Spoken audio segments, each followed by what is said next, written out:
Hello, good morning students.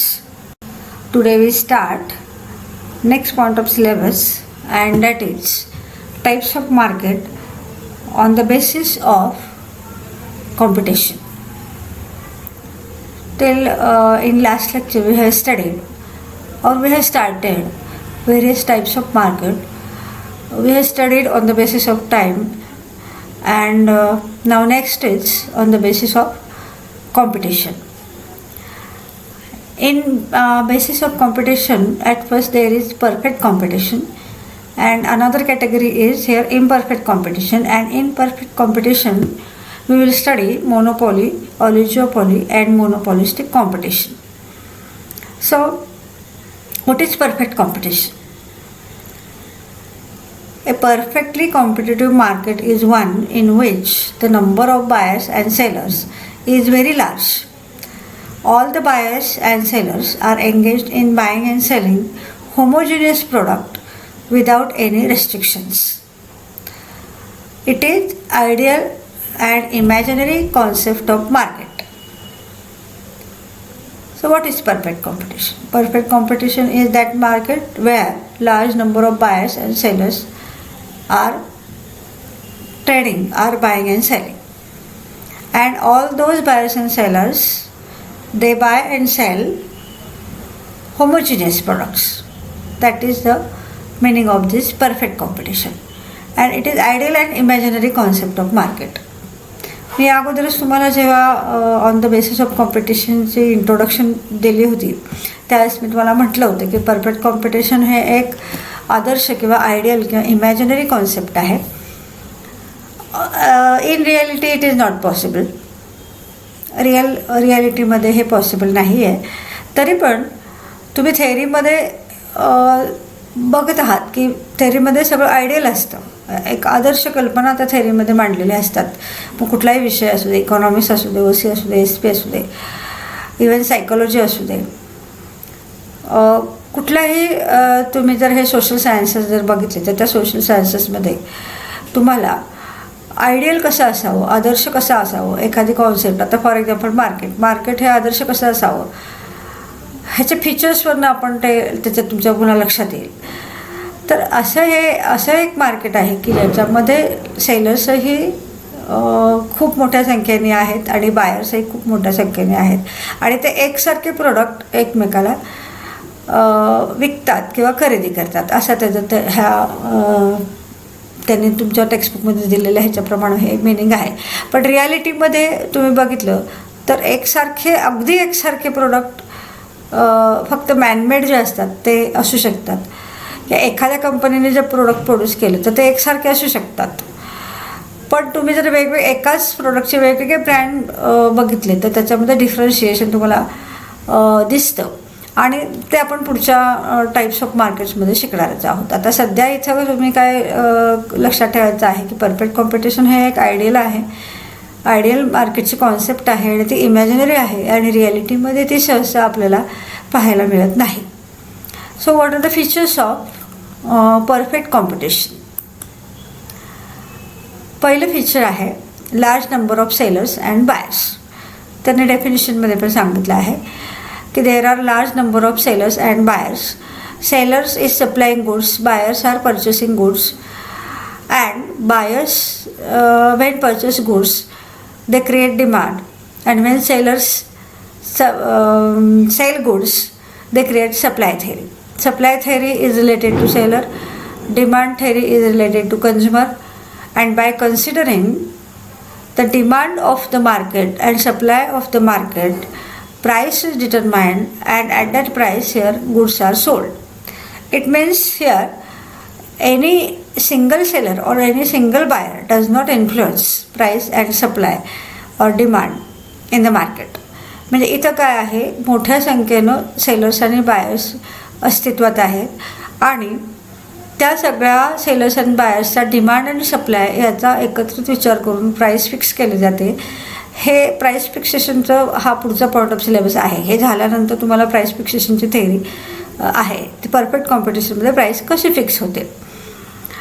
तर ते आपण शिकणारच आहोत. आता सध्या तुम्ही असं लक्षात ठेवायचं आहे की कुठलाही सिंगल सेलर किंवा सिंगल बायर हा प्राईसवर इफेक्ट करत नाही, तर सगळ्या सेलर्सचा मार्केट सप्लाय आणि मार्केट डिमांड ह्याचं कन्सिडरेशन घेऊन प्राईस फिक्स केली जाते. हे या पॉईंटपुरतं तुम्ही एवढं लक्षात ठेवा. Now second point is homogeneous products.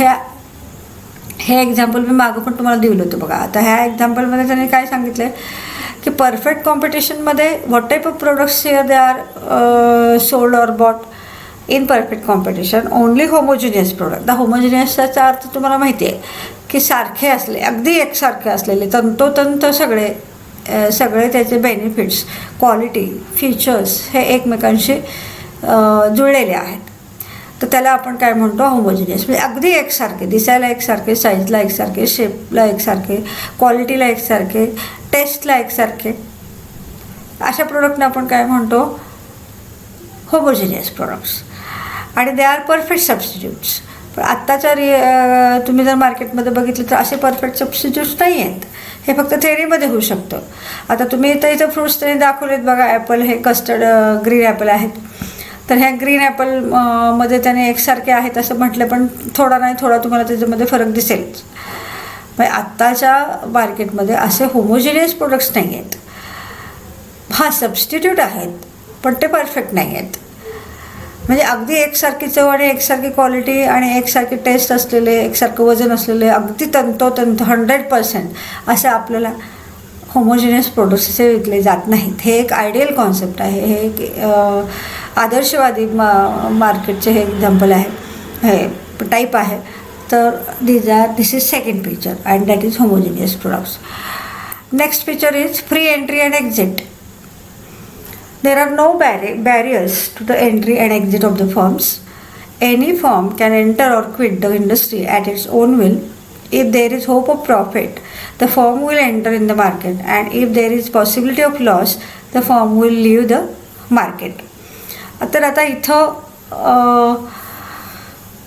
काय आहे, you can enter in the market very easily and can exit very easily. There are no restrictions, there are no barriers of government or any other firm or any other institution. So you are free to do the trade of any commodity, and when you want to stop, you can stop your business. So yeah, this is free entry and exit. म्हणजे इथं तुम्हाला कुठल्याही प्रकारची बंधनं नाही आहेत. तुम्ही कधीही मार्केटमध्ये एंट्री करू शकता, कधीही सप्लायर होऊ शकता, कधीही कंझ्युमर होऊ शकता. तर अशा पद्धतीने आपण मार्केटमध्ये कधीही एंट्री करू शकतो, कधीही एक्झिट होऊ शकतो. तिथं कुठल्याही प्रकारचे बॅरियर्स आपल्याला नाही आहेत.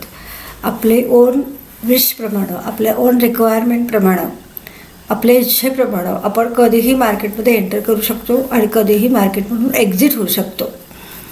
So here that is free entry and exit.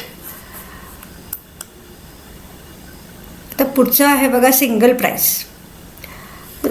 What is meant by single price? A single uniform price prevails under perfect competition, which is determined by interaction of demand and supply.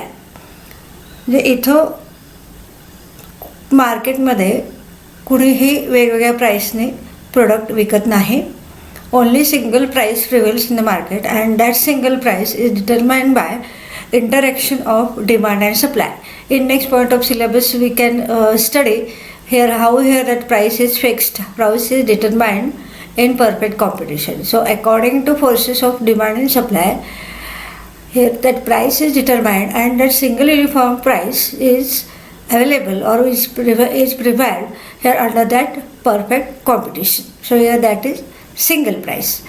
So म्हणजे इथं आता आपल्याला काय म्हणायचं आहे, तर इथं तुम्ही सिंगल प्राइस मार्केटमध्ये सगळे सप्लायर एकच प्राइस ठेवतात किंवा सगळे सप्लायर एकच प्राइस प्रोव्हाइड करतात असं आपण त्याला म्हणू शकतो. So here that is single price. Now next point is, पण आता तुम्ही जर बघितलं तर आता सिंगल प्राइस असते का नाही, according to area, according to that section of the that producer or according to quality of population that price is fixed. So therefore here today's market is called as imperfect market. But perfect market जर असेल, perfect कॉम्पिटिशनचं market असेल तर त्याचे तुम्ही single price सगळ्यांना provide करायला पाहिजे, असा त्याचा अर्थ इथं आहे. Next is perfect knowledge of market. The buyers and sellers possess a perfect knowledge about the market condition. Knowledge about price, quality, sources of supply of product, etc. So here this is perfect competition, this is ideal market, and this ideal market here suggests that, or is this ideal market explains that buyer as well as seller possess a perfect knowledge about market conditions. About price and quality and source of supply of the product. याचा अर्थ काय होतो तर buyer असू दे किंवा seller असू दे, दोघांनाही इथं परफेक्ट कॉम्पिटिशनचं परफेक्ट नॉलेजचं परफेक्ट मार्केटचं परफेक्ट नॉलेज आहे आणि दोघंही कॉन्शियस आहेत, दोघंही अवेअर आहेत असं त्यांनी सांगितलं आहे. आपल्याला असते का बघा माहिती, प्रोडक्टची माहिती असते का? फार फार तर आपण काय करतो, 2-3 दुकानं फिरतो, फक्त त्याचं ॲनालिसिस करतो की कुठं रिजनेबल प्राईस आहे, कुठं क्वालिटी आहे, एवढंच आपल्याला माहिती असतं. पण बाकीचं त्याचं काय, ते कुठून येतं, काय येतं, त्याला त्याची प्रोसिजर काय, त्याची प्रोसेस काय, ह्याचं आपल्याला काहीच माहीत नसतं. पण इथं त्याने ॲझ्युम केलं किंवा तिथं त्याने कन्सिडर केलं, इथं त्याने एक्सप्लेन केलं की बायर ॲज वेल एज सेलरला दोघांनाही सगळ्या गोष्टीचं प्रोडक्टच्या रिलेटेड नॉलेज असतं आणि मार्केटचं पण नॉलेज असतं असं ते म्हणतात. Now next point is perfect mobility of factors of production. There is perfect mobility of factors of production under perfect competition. Labour and capital are mobile not only geographically but also occupationally. What are factors of production? Land, labor, capital, entrepreneurship. Here it is, they are factors of production. They can be mobile. That means here they are moved from one place to another.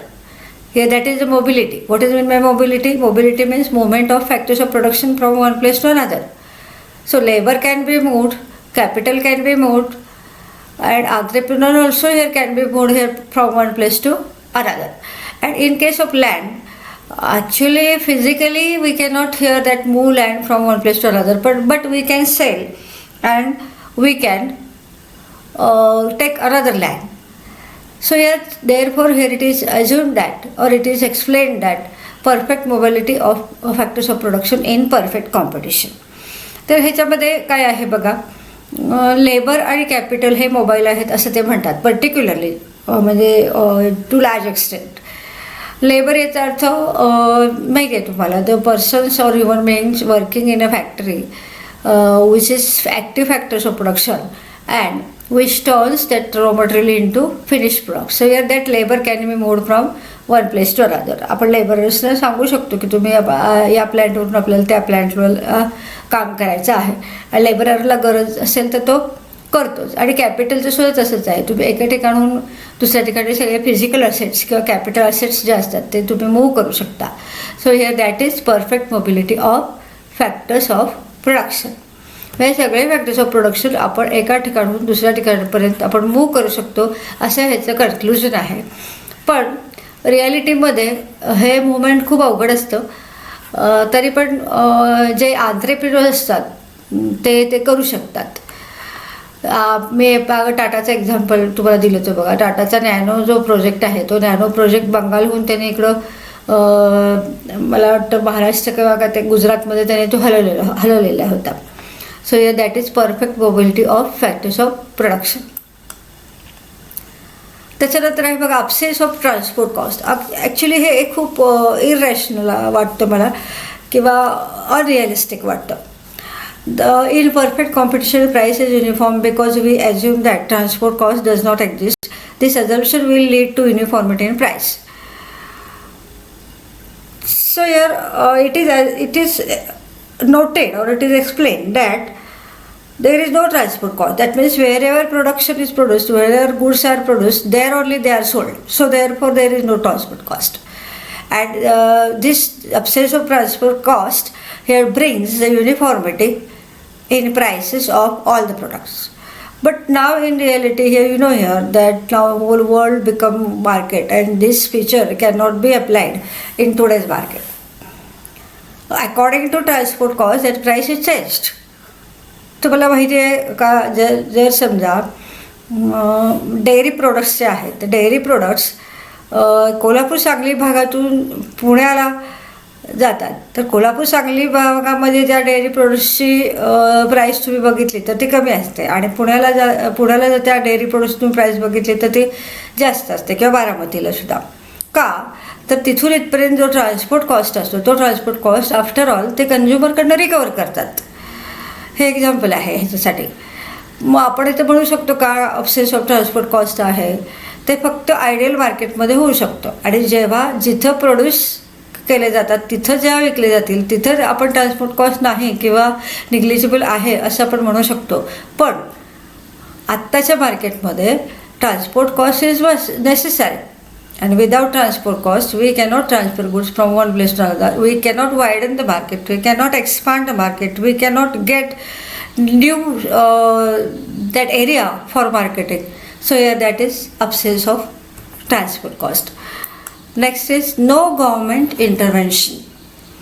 So what is mean by no government intervention? That means government is not interfering in our business matters, in our you just see that business decisions, our economic decisions, then our profit margin. So government is not intervening. So here that is no government intervention. म्हणजे फुल freedom आहे आपल्याला. कुठल्याही प्रकारचं गव्हर्नमेंटचं participation, गव्हर्नमेंटचं control, गव्हर्नमेंटचे rules नाही आहेत असं ह्या परफेक्ट कॉम्पिटिशनचं हे वन ऑफ द फीचर्स आहेत. आता इथं बघा काय त्याने मेन्शन केलेलं आहे.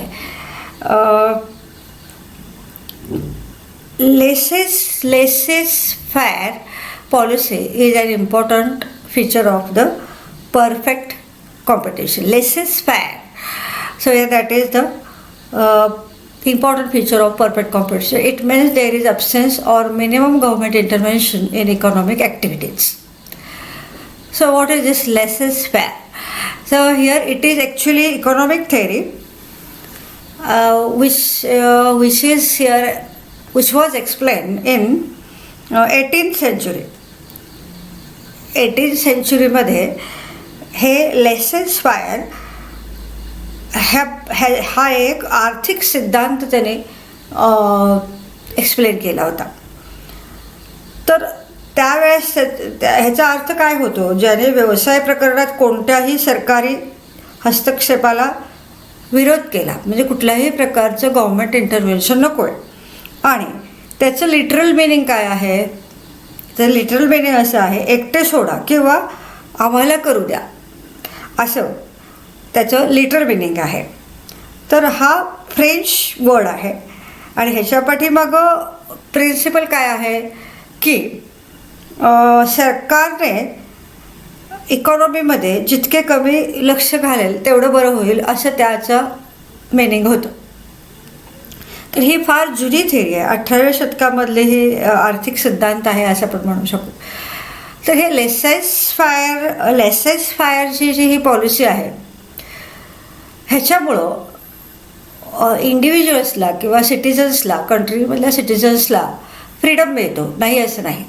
ते त्यांच्या पद्धतीनं डिसिजन घेऊ शकतात आणि त्यांच्या पद्धतीनं ते ट्रेड एक्सपांड करू शकतात. बट ते cannot be controlled if here that laces-fire policy is liberal. म्हणजे गव्हर्नमेंटने अजिबातच लक्ष घालायचं नाही आणि तुम्हाला काय करायचं ते करा असं सिटिझन्सनं जर सांगितलं तर त्यातले काही सिटिझन्स हे इल्लिगल बिझनेस सुरू करून त्याच्यामध्ये ते वाढवू शकतात. म्हणून आता काय कंडिशन आहे, ही लेसेस-फायर पॉलिसी थोडाफार प्रमाणात आहे, थोड्याफार प्रमाणात नाही. म्हणजे आता बघा, तुम्ही कुठलाही एखादा बिझनेस सुरू करायचं म्हणलं तर त्याला रिक्वायर्ड डॉक्युमेंट्स किंवा रजिस्ट्रेशन प्रोसेस किंवा एक लायसन्स हे नेसेसरी ॲक्टिव्हिटीज तुम्हाला कराव्याच लागतात. असं नाही की तुम्ही उठला आणि बिझनेस सुरू केला असं नाही होत. आता फॉर एक्झाम्पल जर तुम्हाला रेस्टॉरंट सुरू करायचं असेल, स्नॅक्स सेंटर सुरू करायचं असेल तर तुम्हाला तिथं म्युन्सिपाल्टीचं लायसन्स जे आहे हेल्थ डिपार्टमेंटकडून जे लायसन्स दिलं जातं ते लायसन्स तिथं घेणं आवश्यक असतं. म्हणजे तुम्हाला जर लिगल स्नॅक्स सेंटर सुरू करायचं असेल तर, या मोठ्या प्रमाणामध्ये सुरू करायचं असेल तर, किंवा रेस्टॉरंट सुरू करायचं असेल तर, याचा अर्थ काय झाला की थोड्या प्रमाणामध्ये government can control you.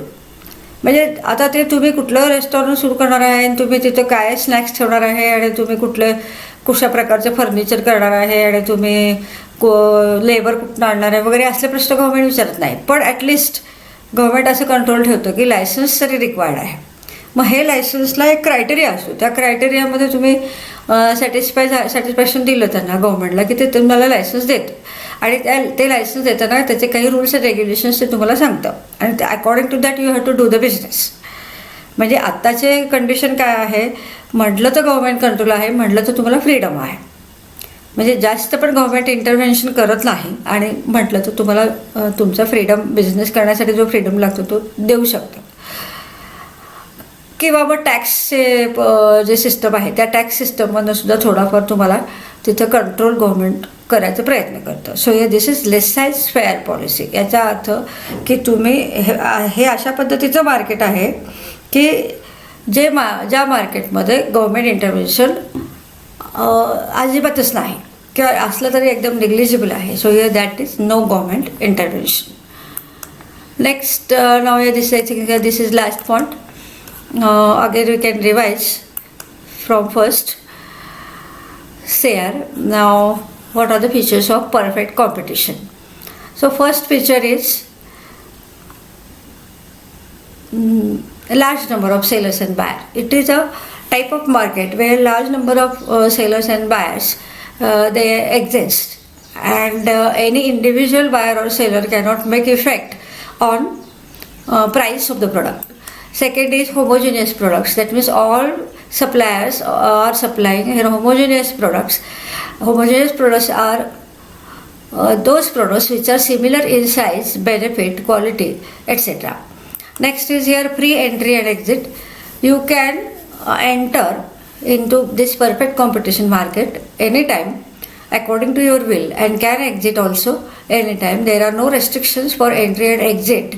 When you have profit, or there is possibility of profit, getting profit, then you can exist or you can remain in that perfect competition, otherwise you can quit. Now next is your single price. A single price is provided by all the sellers, which is determined by interaction of demand and supply. Next is perfect knowledge of market. Every buyer and seller possesses a perfect knowledge about the market conditions. For what here? For price, for quality, for source of supply, availability of the product, etc.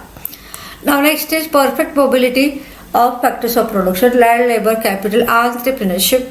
Here it is, they are factors of production, and they can be moved from one place to another in perfect competition very easily. Now next is here absence of transport cost. It is noted or it is explained that there is no transport cost, therefore the price which is prevailed in the market is single and uniform price. And last is no government intervention. So here it is a market where government is not interfering at any cost. All here that marketers or traders or suppliers are free to trade. They have no barriers, there are no restrictions from government. So here these are the features of perfect competition. From examination point of view as well as from knowledge point of view, these features are very very important. They can be asked for 4 to 5 marks, 8 marks, or for objective questions. So we have to prepare it very well. Now today we stop here. Thank you very much.